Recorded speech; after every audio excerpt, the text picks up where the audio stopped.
பார்க்குற எல்லாருக்குமே ரொம்ப ரொம்ப நன்றி. இந்த வீடியோவில் இப்போ நம்ம எதை பற்றி பார்க்க போகிறோம் அப்படின்னு பார்த்தீங்கன்னா HCG இன்ஜெக்ஷன். அதாவது ப்ரெக்னன்சி ட்ரை பண்ணுறவங்க வந்து பார்த்திங்கன்னா செய்யக்கூடிய ஒரு ஃபர்ஸ்ட் ஃபெர்டிலிட்டி ட்ரீட்மெண்ட் அப்படின்னே சொல்லலாம்.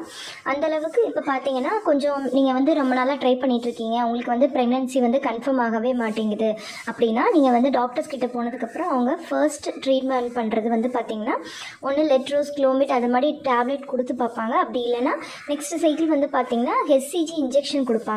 அது எதுக்கு அப்படின்னு பார்த்தீங்கன்னா உங்களோட கருமுட்டை வந்து நல்லா வளர்ச்சி அடைஞ்சு அது நல்லா ஓவலேட் ஆகிறதுக்கு, அதாவது கருமுட்டை வெடித்து வெளியில் வர்றதுக்கு இந்த HCG இன்ஜெக்ஷன் வந்து ஹெல்ப் பண்ணும்.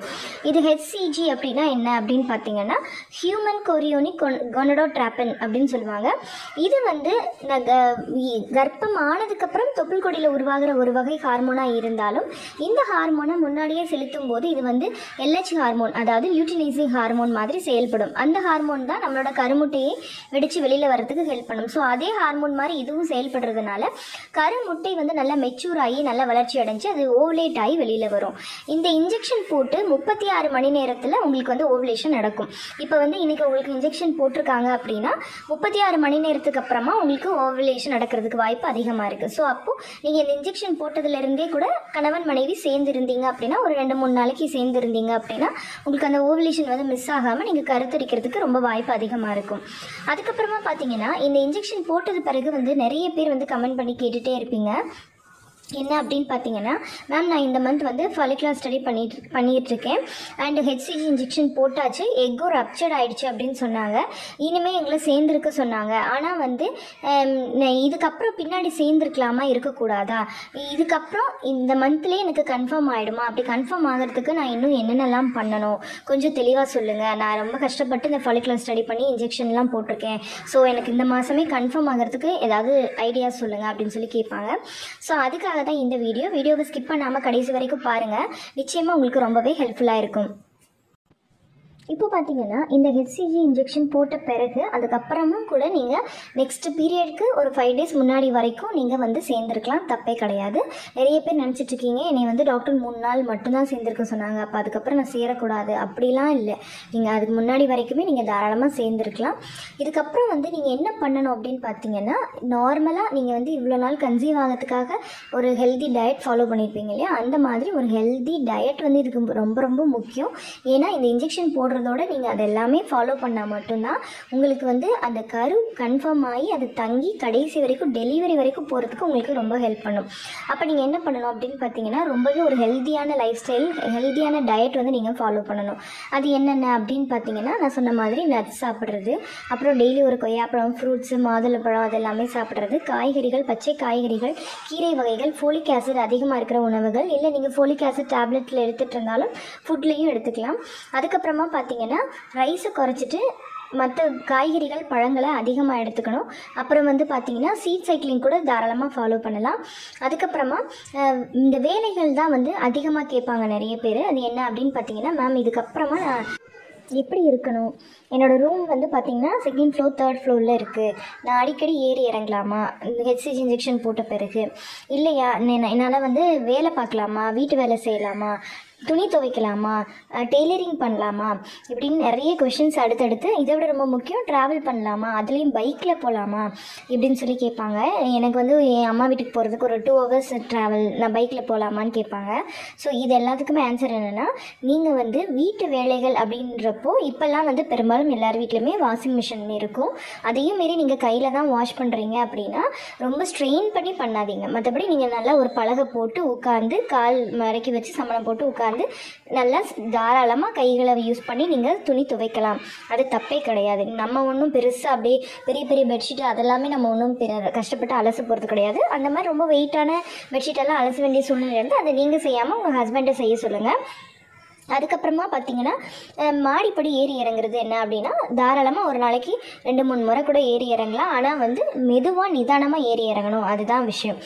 படப்படன்னு ரொம்ப, அதாவது பார்த்திங்கன்னா ஸ்பீடாக போயிட்டு ஸ்பீடாக படப்படன்னு ஸ்டெப்ஸில் இறங்கி வர்றது, அது வந்து எதுக்காக அப்படிங்கிறத விட இதனாலலாம் ஒன்றும் ஆகாது. இருந்தால் எதுக்காக அது சொல்கிறாங்கன்னா, ஜஸ்ட் நம்மளே அறியாமல் ஸ்லிப் ஆகிட்டோன்னா என்ன பண்ணுறது, இல்லை எதுலையாவது இடிச்சிட்டோன்னா என்ன பண்ணுறது, அது எல்லாமே ஒரு விஷயம். அதனால தான் சொல்கிறோம்.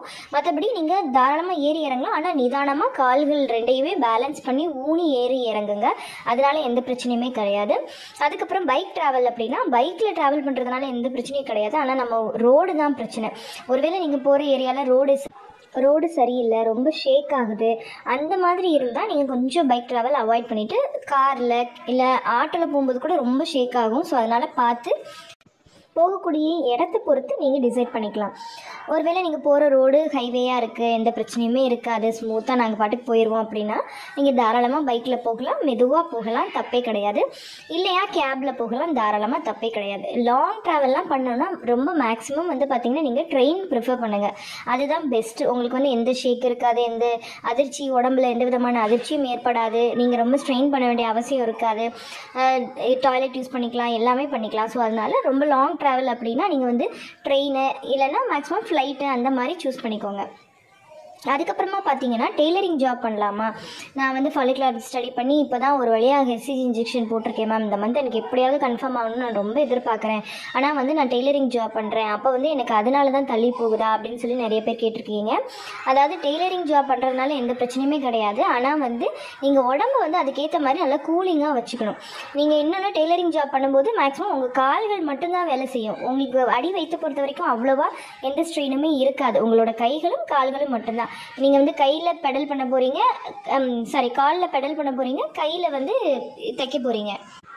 வயிற்றை பொறுத்த வரைக்கும் எந்த ஸ்ட்ரெயினுமே இருக்காது. ஸோ தாராளமாக நீங்கள் டெய்லரிங் ஜாப் பண்ணலாம். ஆனால் வந்து என்னென்னா உடம்பை மட்டும் நல்லா கூலிங்காக வச்சுக்கணும். ஏன்னா வந்து உட்காந்து ரொம்ப நேரம் டெய்லரிங் ஜாப் பண்ணுறவங்களுக்கு நிச்சயமாக உடம்பு வந்து பாடி ஹீட் ஆகிறதுக்கு சான்ஸ் நிறைய இருக்குது. ஸோ அதனால் அதை மட்டும் நீங்கள் பார்த்துக்கணும். மற்றபடி நீங்கள் இதெல்லாம் பண்ணவே கூடாது அப்படிலாம் இல்லை. எவ்வளவோ டெய்லரிங் ஜாப் பண்ணுறவங்களுக்கெல்லாம் குழந்தை இருக்குது. ஸோ அதனால் அதை பற்றிலாம் நீங்கள் பயப்பட வேண்டாம். அதுக்கப்புறமா பார்த்தீங்கன்னா நீங்கள் வந்து செய்யக்கூடாத விஷயம் ரொம்ப ஸ்ட்ரெயின் பண்ணி வெயிட் தூக்குறது. ஈவன் வந்து நீங்கள் ஒரு சூப்பர் மார்க்கெட் போகிறீங்க, ஒரு மந்த்லி கிராசரி மளிகை சாமான் வாங்கிட்டு வரீங்க, அது வந்து மொத்தமாக ஒரு 5 கிலோ இருக்குது, 10 கிலோ இருக்குது, அதில் அரிசியே ஒரு 5 கிலோ இருக்கும் அப்படின்னா நீங்கள் அவ்வளோ பெரிய பையெல்லாம் தூக்காதீங்க. அந்த மாதிரிலாம் வந்து ரொம்ப வெயிட் தூக்குறது, ரொம்ப ஸ்ட்ரெயின் பண்ணுறது மட்டும் பண்ணாதீங்க. அது எல்லாம் பண்ணலாம். நார்மலாக நான் சொல்கிற டயட் எடுத்துகிட்டு நீங்கள் இருந்தாலே நிச்சயமாக அந்த மந்த் வந்து உங்களுக்கு கன்ஃபார்ம் ஆகிடும். டயட்டுன்னு பார்க்கும்போது அன்வான்டாக நான் சொன்னேன் அடிக்கடி நம்ம வீடியோஸ் எல்லாத்துலேயுமே சொல்கிற மாதிரி ஜங்க் ஃபுட், பேக்கேஜ்டு ஃபுட், அப்புறமா ஃபாஸ்ட் ஃபுட், சேட் ஐட்டம்ஸ் இது எல்லாத்தையுமே நீங்கள் அவாய்ட் பண்ணிடுங்க. அட்லீஸ்ட் அந்த மந்த்தாவது. ஒருவேளை இது வரைக்கும் நீங்கள் பண்ணலை அப்படின்னா HCG போட்டதுக்கப்புறமாவது நீங்கள் அதை எல்லாத்தையுமே அவாய்ட் பண்ணிட்டு அந்த ஒரு சைக்கிள் மட்டும் கொஞ்சம் கேர்ஃபுல்லாக இருந்தால் கூட போதும். அப்புறம் ஹீட்டான பழங்கள், பப்பாளி, அன்னாசி, அப்புறம் நண்டு, இது மட்டும் அவாய்ட் பண்ணிக்கோங்க. நண்டுலாம் வந்து ரொம்ப ஹீட்டு, பயங்கர ஹீட்டு. நார்மலாக சாப்பிட்டாலே எனக்கெல்லாம் லைட்டாக உடனே பெயின், அடி வயிறு வலி வந்துடும். ஸோ அதனால கொஞ்சம் கவனமாக இருங்க. சிக்கன் சாப்பிட்லாம் தாராளமாக, ஆனால் ரொம்ப அளவுக்கு மீறி 2 நேரம் சாப்பிட்றது அந்த மாதிரி பண்ணாமல் ஒரு நேரம் அளவாக 2-3 பீஸோடு ஸ்டாப் பண்ணிக்கலாம். இல்லைன்னா தாராளமாக சிக்கன்லாம் நீங்கள் சாப்பிட்லாம். நாட்டுக்கோழி சிக்கனாக இருந்தால் இன்னும் கொஞ்சம் அளவு குறைச்சிக்கணும், ஏன்னா அது ரொம்ப ஹீட் அப்படின்னு சொல்லுவாங்க. ஸோ அவ்வளோதான். மற்றபடி நீங்கள் நார்மலாக இருந்தாலே நீங்கள் அந்த மந்த் உங்களுக்கு 100% கன்ஃபார்ம் ஆகிறதுக்கு வாய்ப்புகள் நிறைய இருக்குது. ஓகே ஃப்ரெண்ட்ஸ், இந்த வீடியோ கண்டிப்பாக உங்களுக்கு யூஸ்ஃபுல்லாக இருந்திருக்கும்னு நினைக்கிறேன். இந்த வீடியோ உங்களுக்கு யூஸ்ஃபுல்லாக இருந்திருந்தால் மறக்காமல் லைக் பண்ணுங்கள், கமெண்ட் பண்ணுங்கள்.